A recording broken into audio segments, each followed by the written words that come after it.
Hi guys, मी सोनाली. माझ्या ब्लॉगमध्ये तुमचं पुन्हा एकदा स्वागत. नवीन वर्ष चालू झालं आहे. आम्ही विचार केला आमच्या घराजवळ असलेल्या जीवदानी माता मंदिरचं दर्शन घेण्यासाठी जायचं. चला तुम्ही पण आमच्यासोबत दर्शन घ्या. आमचे साहेब बघा गाडी घेऊन आले. आम्ही गाडीमध्ये बसलो आणि मग मॅप लावला. आमच्या घरापासून 4 किलोमीटरवर जीवदानी माता मंदिर होतं. आणि मग हे बघा, हे मंदिराजवळ आम्ही पोहोचलो. बघा तिथे किती स्पेस आहे, गाडी वगैरे पार्किंगसाठी काही इश्यू नाही आहे. फायनली आपला समोर जीवदानी माता मंदिर आहे. आपण बघूया तिथे रोपवेची वगैरे काय सिस्टम आहे.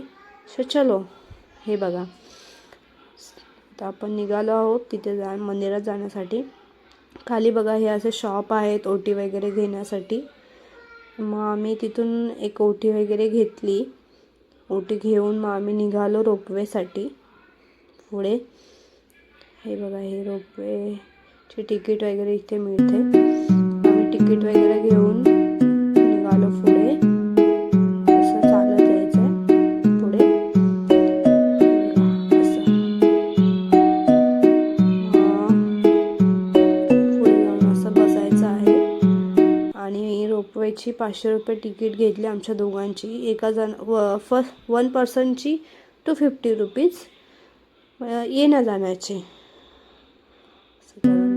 बाय बाय करतं. बघा, हे आम्ही ओटी वगैरे घेऊन मग निघालो दर्शनाला. आम्ही बसलो रोपवेमध्ये. मी फर्स्ट टाइम रोपवेमध्ये बसले आणि खूप छान आहे. रोपवे वगैरे चांगलं आहे. जे एज खूप जास्त आहे त्यांच्यासाठी तर खूप चांगलं आहे हे. पैसे वगैरे आहे जास्त, पण ठीक आहे, चांगलं आहे. फायनली आम्ही मग देवीचं दर्शन वगैरे घेतलं. खूप मस्त देवीचं रूप खूप छान होतं. मग आम्ही वरती गेलो. हे बघा, मस्त सनसेटच्या टायमाला गेलेलो. खूप मस्त वाटत होतं. वरतून तो खूप उंचावर मंदिर होतं. आहे मग आम्ही इथे बघा, हे मस्त असं वरती पॅसेज आहे. तो इथे मंदिर आहे महाकाली देवीचं. आणि एका साईडला त्या साईडला पेढे वगैरे, कंदी पेढे वगैरे मिळतात. मग आम्ही तिथून प्रसाद वगैरे पण घेतला आणि मग खाली आलो. हे बघा, इथून ना जे मंदिरासाठी ना चालत जाण्याचा रस्ता आहे, पायऱ्यांनी जातात ना त्यांच्यासाठी आहे. इथून पायऱ्याने जातात आणि या साईडला रोपवेचा आहे. आम्ही घरी जायला निघालो.